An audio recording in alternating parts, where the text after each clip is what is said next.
If you were to stop with the close of the last chapter, however, you would never become great. You would be indeed a mere dreamer of dreams, a castle builder. Too many do stop there. They do not understand the necessity for present action in realizing the vision and bringing the thought form into manifestation. Two things are necessary. Firstly, the making of the thought form, and secondly, the actual appropriation to yourself of all that goes into and around the thought form. We have discussed the first, now we will proceed to give directions for the second. When you have made your thought form, you are already, in your interior, what you want to be. Next, you must become externally what you want to be. You are already great within, but you are not yet doing the great things without. You cannot begin, on the instant, to do the great things. You cannot be before the world the great actor or lawyer or musician or personality you know yourself to be. No one will entrust great things to you as yet, for you have not made yourself known. But you can always begin to do small things in a great way. Here lies the whole secret. You can begin to be great today in your own home, in your store or office, on the street, everywhere.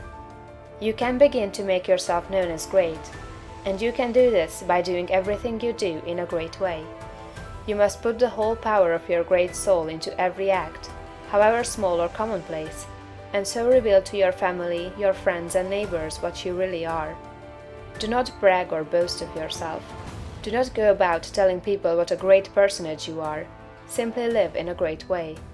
No one will believe you if you tell him you are a great man, but no one can doubt your greatness if you show it in your actions. In your domestic circle, be so just, so generous, so courteous and kindly, that your family, your wife, husband, children, brothers and sisters shall know that you are a great and noble soul.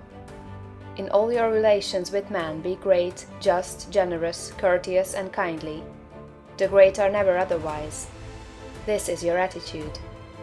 Next, and most important, you must have absolute faith in your own perceptions of truth. Never act in haste or hurry. Be deliberate in everything. Wait until you feel that you know the true way. And when you do feel that you know the true way, be guided by your own faith, though the entire world shall disagree with you. If you do not believe what God tells you in little things, you will never draw upon His wisdom and knowledge in larger things. When you feel deeply that a certain act is the right act, do it and have perfect faith that the consequences will be good.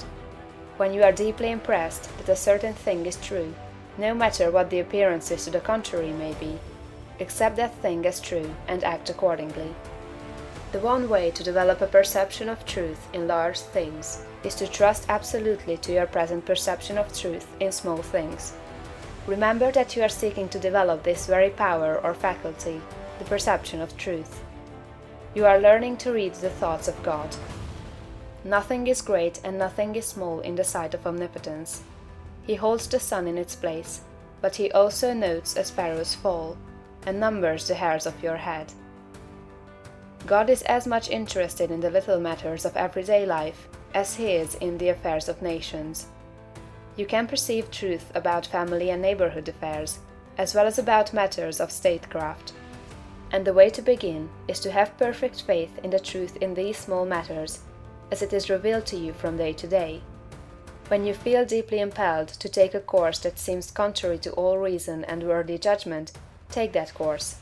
Listen to the suggestions and advice of others, but always do what you feel deeply in the within to be the true thing to do. Rely with absolute faith, at all times, on your own perception of truth, but be sure that you listen to God, that you do not act in haste, fear, or anxiety. Rely upon your perception of truth in all the facts and circumstances of life. If you feel deeply that a certain man will be in a certain place on a certain day, go there with perfect faith to meet him. He will be there, no matter how unlikely it may seem. If you feel sure that certain people are making certain combinations, or doing certain things, act in the faith that they are doing those things.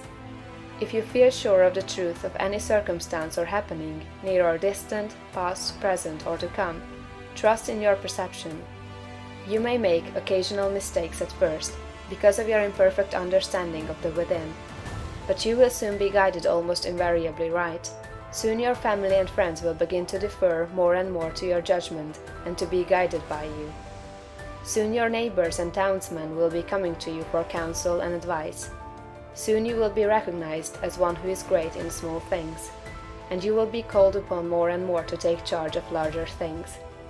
All that is necessary is to be guided absolutely in all things by your inner light, your perception of truth. Obey your soul, have perfect faith in yourself. Never think of yourself with doubt or distrust, or as one who makes mistakes. If I judge, my judgment is just, for I seek not honor from man, but from the Father only.